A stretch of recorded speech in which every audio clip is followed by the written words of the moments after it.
Baik,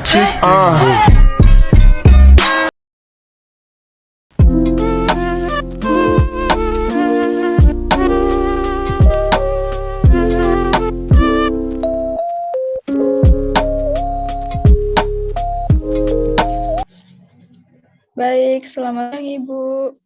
Selamat siang, Dok. Saya langsung bacakan yang sudah Ibu kirim melalui email ya, Bu. Baik, Dok.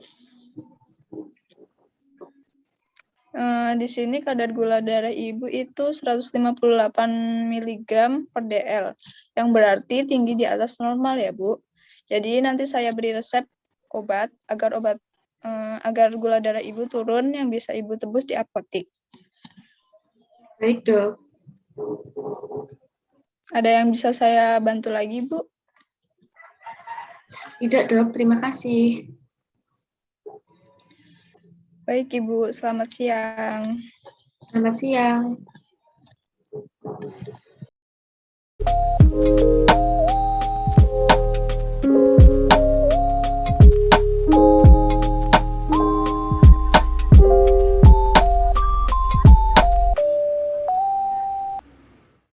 Selamat pagi, Bu.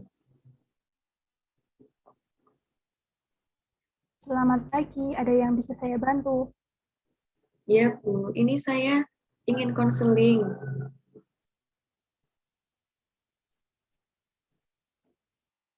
Silahkan, Ibu. Saya kan kemarin pergi ke dokter, dan katanya gula darah saya di atas normal. Itu maksudnya bagaimana ya, Bu?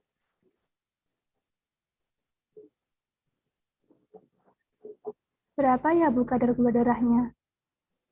Kemarin katanya 158.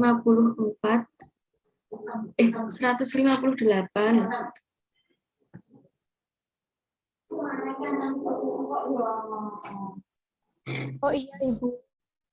Ibu terkena diabetes. Kira-kira karena apa ya, Bu? Faktor resiko terkena diabetes itu bisa karena riwayat keluarga, Bu. Apakah orang tua atau keluarga Ibu ada yang terkena diabetes? Oh iya, ada. Ayah saya menderita diabetes.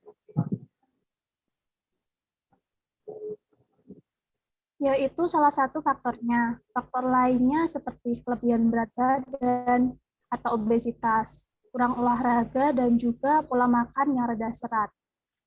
Selain minum obat, apa yang bisa saya lakukan untuk menurunkan kadar gula darah saya, Bu?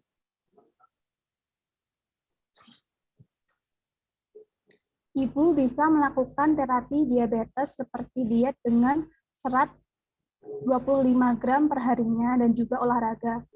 Kemarin Ibu menembus obat apa di apotek? Kemarin saya menebus obat metformin. Ya, metformin.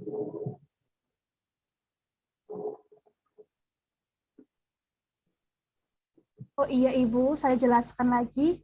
Obat itu diminum bersamaan dengan makanan karena untuk menghindari gangguan penyakit pada perut.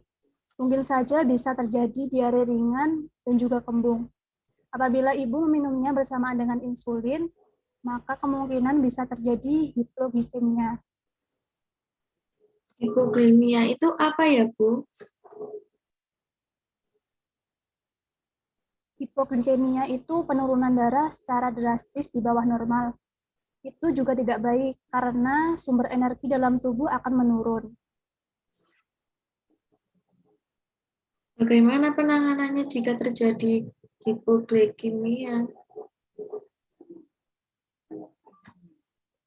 Begini Bu, untuk penderita diabetes dianjurkan memiliki alat ukur gula darah sendiri. Sehingga bila merasakan gula darah rendah, bisa langsung memeriksa kadar gula darahnya secara mandiri.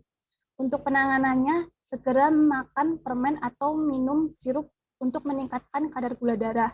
Bila keluhan tidak berkurang, maka segera ke rumah sakit. Baik, Bu, saya mengerti. Ada yang bisa saya bantu lagi, Ibu? Tidak, Ibu. Terima kasih. Sama-sama Ibu, semoga lekas sembuh. Pengertian diabetes.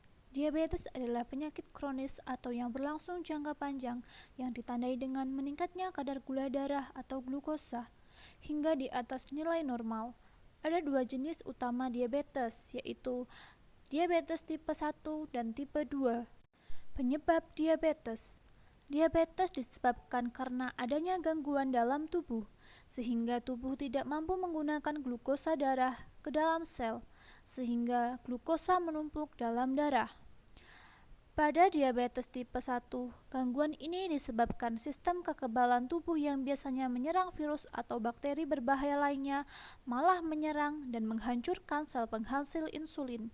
Akibatnya, tubuh kekurangan atau bahkan tidak dapat memproduksi insulin, sehingga gula yang seharusnya diubah menjadi energi oleh insulin menyebabkan terjadinya penumpukan gula dalam darah. Sedangkan pada diabetes tipe 2, tubuh bisa menghasilkan insulin secara normal, tetapi insulin tidak digunakan secara normal. Kondisi ini dikenal juga sebagai resistensi insulin. Pengobatan diabetes. Yang pertama, melakukan pola makan sehat. Yang kedua, rutin melakukan aktivitas fisik. Pencegahan diabetes. Yang pertama, mempertahankan berat badan ideal dengan mengkonsumsi makanan rendah lemak, mengkonsumsi makanan tinggi serat seperti buah dan sayur, mengurangi konsumsi makanan dan minuman manis, berolahraga secara rutin dan banyak melakukan aktivitas fisik, mengurangi waktu duduk diam terlalu lama seperti ketika menonton televisi, dan juga menghindari atau berhenti merokok. Faktor resiko diabetes tipe pertama antara lain: yang pertama, faktor riwayat keluarga atau keturunan. Yang kedua, faktor geografi. Yang ketiga, faktor usia. Yang keempat, faktor pemicu lainnya seperti mengonsumsi susu sapi pada usia terlalu dini, air yang mengandung natrium nitrat, sereal dan gluten sebelum usia 4 bulan atau setelah 7 bulan, memiliki ibu dengan riwayat preeklamsia, serta menderita penyakit kuning saat lahir. Faktor resiko diabetes tipe kedua antara lain: yang pertama, berat badan terlalu berlebihan atau obesitas. Yang kedua, distribusi lemak perut yang tinggi. Yang ketiga, gaya hidup tidak aktif dan jarang beraktivitas atau berolahraga. Yang keempat, riwayat penyakit diabetes tipe 2 dalam keluarga.